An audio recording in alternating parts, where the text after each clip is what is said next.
বিসমিল্লাহির রহমানির রহিম। Vivo Y17s। এটির প্রবলেম হচ্ছে মোবাইলটি চার্জ জমে না, অনেক লেটে পরে চার্জ হয় 1% 2%। তো এই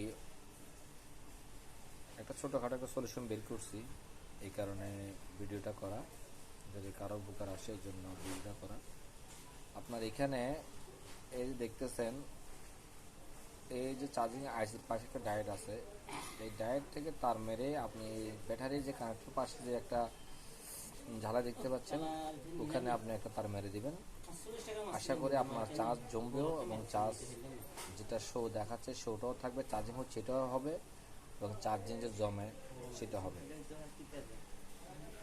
ভিভো Y17s চার্জিং সলিউশন, আশা করি 100% দেখছেন আমি করতে পারছি। ধন্যবাদ সবাইকে।